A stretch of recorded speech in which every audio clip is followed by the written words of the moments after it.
Yes, ibihe byiza mwese inshuti bavandimwe, inshuti bakunzi ba Bosco official ndetse n'abakunzi ba Bosco mutaramu cyane kuri iyi tariki ya 23 z'ukwezi kwa 9 cyangwa se Nzeri umwaka w'ibihumbi 2025.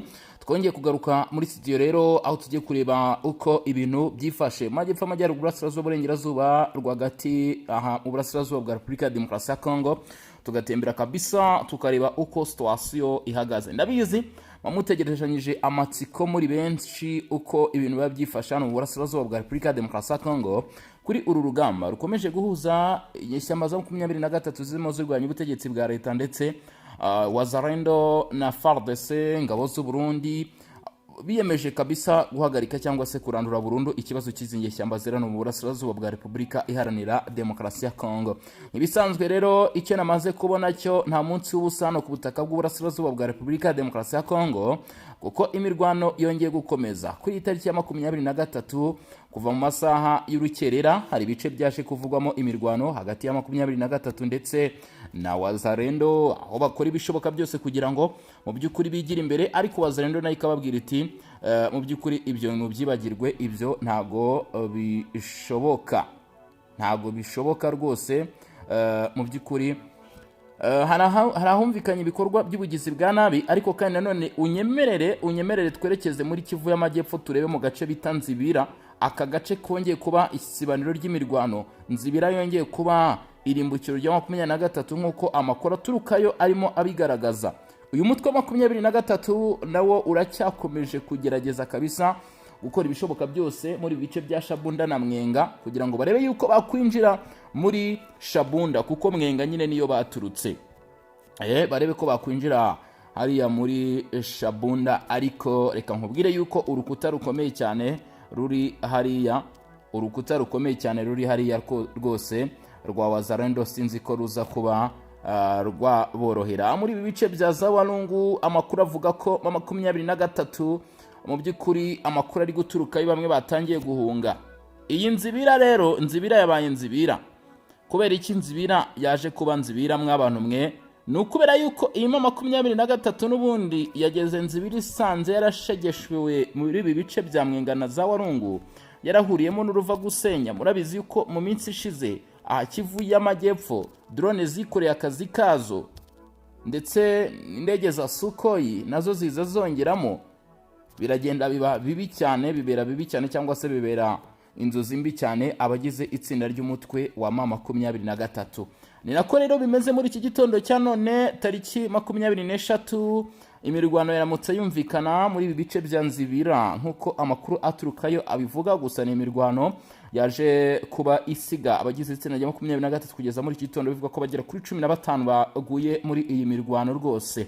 Baguye muri iyi mirwano, ndetse bisa nkaho ari udutero shuma barimo bagaba ku birindiro rwose bya Wazalendo biri muri biriya bice.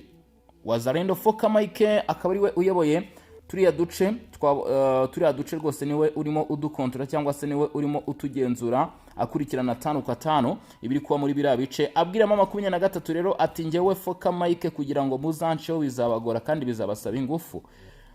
Bizabasaba ingufu. Gusa nanone ikindi kintu kiriho, murabizi ko ibi bitero bibaye hano muri Nzibira, ibi bitero bisatira Shabunda, mu gihe uwo bita General Sultan Emmanuel Makenga alias Ruziramuhwe yaraherutse guteguza n'ubundi gahunda yo gufata iyi Shabunda. Ni imirwano rero irimo ikomeza hagati ya Fardc na M23 mu gihe imishyikirano ya Doha isa n'iyahagaze. Imishyikirano ya Doha rwose urabona ko yaje gukubita igihwereye. Katari nayo mu gihe iherutse kugabwaho ibitero na Israel ishobora kuba yaravuze iti reka turwane n'iby'iwacu, ibi tube tubyihoreye, n'ubundi turabona birimo amanyanga ndetse turabona bitarimo bigenda neza. Kuri ubu uko bimeze nuko ibiganiro bya Doha abahanga batangiye kuvuga bati turabona birimo biragenda biguru ntege. Ariko ibi bintu nari narabivuze kuva mu mpera z'icyumweru gishize. Imirwano yarabaye hagati ya Fardc ndetse na Wazalendo, aho barimo bahangana na 23 ishinjwa gushyigikirwa n'u Rwanda mu majyaruguru ya Kivu ndetse n'Amajyepfo. Uko gusubiranamo kw'imirwano ikaze kuje mu gihe amakimbirane arimo kurusha kugenda yiyongera, arangwamo gushinjanya ndetse no kwitana ba mwana. Ni mu gihe imishyikirano ya Doha hagati y'impande zombi yari gikomeje, ubwo no kugana muri Qatar, ubu bisa nkaho byahagaze. Ibintu rero byongeye gutuma imirwano ubona ko yafashe indi ntera. Mu gihe ibiganiro bya Qatar bikomeje gutanga icyizere ku mahoro ku baturage ba Kongo, ibiganiro bikomeje ibikaniro bikaba bikomeje guhagarara. Mu gihe ibiganiro bya Qatar byari bikomeje gutanga icyizere, ibiganiro byakomeje kongera guhagarara kubera ko imirwano nyine irimo iraba hagati y'impande zombi, kandi ntabwo turimo turabona intumwa zicara ngo ziganire. Hari haragiye hatangwa imbanzirizamushinga ndetse n'ibindi bitekerezo bigiye bitandukanye by'uburyo ibintu byagombaga gukorwamo. 23 na guverinoma y'Kinshasa murabize ejo bundi barutse gusinya icyo bise umushinga, no mushinga wavugaga yuko cyangwa se umushinga wari ugamije kuvuga ngo imfungwa zafashwe na 23 z'uruhande rwa Fardc mu ntambara zirekurwe, ndetse bakongera bakagaruka bakavuga bati imfungwa nanone zafashwe zigera kuri 700 zirimo abakekwa ko kuba abarwanyi ba 23 ndetse zafatiwe Kinshasa, n'abandi ngo bashinjwaga gukorana n'uyu mutwe bagera kuri 700 barekurwa. Ariko ubutegetsi bwa Kinshasa bukaza kubitera umugongo cyangwa se bukaza kugaragaza yuko budashobora gukora iryo kosa nubwo amasezerano yasinwe, kuko ntabyo bakoze ndetse nta nibwo babisinya bishaka. Murabizi ikintu bagiye bakigaruka bavuga bati iyi yakabaye ahubwo ari intambwe ikorwa bwa nyuma, yakaba ari intambwe ikorwa bwa nyuma. Mbona ko iki kintu gishobora kuzagorana kugishyira mu bikorwa, bishobora kuzagorana rero. Ariko imirwano yo n'ubundi nta gisibya, tujya tuvuga tuti nta kibuza imara gucuranga.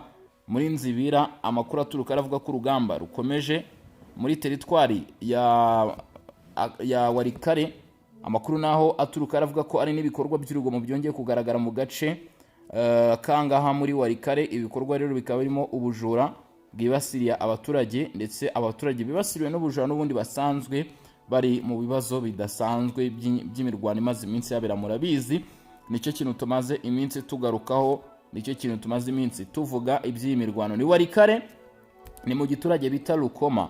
Ahanga rero ngo mu by'ukuri mu ijoro ryakeye rishyira kuri uyu munsi wa none humvikanye ibikorwa by'ubujura ndetse n'ubusahuzi, kandi ibikorwa bikaba bimaze iminsi bihavugwa. Ni umudugudu wa Rukoma uherereye aho bita Kikamata ya mbere ndetse n'aho bita Buhenje, ni mu itsinda rya Rubereki cyangwa se ni muri grupoma ya Rubereki muri teritwari ya Warikare mu majyaruguru ya Kivu. Ndetse amakuru akavuga ko ngo hasahuwe burundu kuva ku cyumweru tariki 21 Nzeri. Iyo bavuze ngo hasahuwe burundu, ubwo no kuvuga ngo ibikorwa biba byahabaye, nicyo bita gukukumba. Cyo bita gukukumba, hari umuyaga bita rukukumba shingwe, aho uwo muyaga ugatwara ikintu cyose ku buryo uca ahantu ukagira ngo bakubuye. Nibyo rero byaje kuba ahangaha muri aka gace. Dukurikije rero amakuru aturuka muri bice avuga ko ngo abakoze ibikorwa bari bitwaje imbunda, ndetse abandi bageze mu masaha mu gitondo ubwo abaturage biteguraga kujya mu rusengero. Ubwo byari ku cyumweru nabwo ibyo bikorwa nyine byarabaye. Bivuga ko kandi hari n'amasasu yumvikanye. Hanyuma rero ibikorwa bitangira ubwo abaturage rero bakaba bamagana ibikorwa bavuga bati birakwiye ko hagira igikorwa kugira ngo ibikorwa nk'ibi ngibi by'ubugizi bwa nabi bihagarare. Amakuru yemejwe rero akaba avuga yuko ibikorwa byabayeho bita Rukoma, ndetse amakuru akavuga ko hari n'abashoferi batwara moto bava Goma berekeza Warikare nabo baguye muri ambush cyangwa se mu gico cy'aba bajura. Hanyuma rero bamwe nabo bakwa ibyo bari bafite, abandi ngo amapikipiki yabo aratwarwa, abandi barakubitwa, ndetse abandi bakwa amatelefone, amafaranga. Ni abakora nyine ingendo Goma, ndetse ingendo Goma Warikare bakoresheje amapikipiki cyangwa se amamoto, batwara abantu bagatwara imizigo. Aba rero nabo bakaba bari gutaka, kandi iki kintu si ubwa mbere kibaye. Bakaba bari gutaka bavuga bati ibi bikorwa biri kubera ahangaha rwose biri gukorwa n'abantu bitwaje intwaro bataramenyekana, birakwiye ko byahagarara. Ariko abaturage bakavuga bati nta bandi babikora, n'ubundi ibi bice birimo bisa nk'ibiri mu maboko y'inyeshyamba za 23 nibo bashinjwa rero, cyangwa se nibo twavuga ko bagize iki babiri inyuma. Reka rero mubabwire ntimwakoze cyane kubana natwe kugeza kuri uyu munota.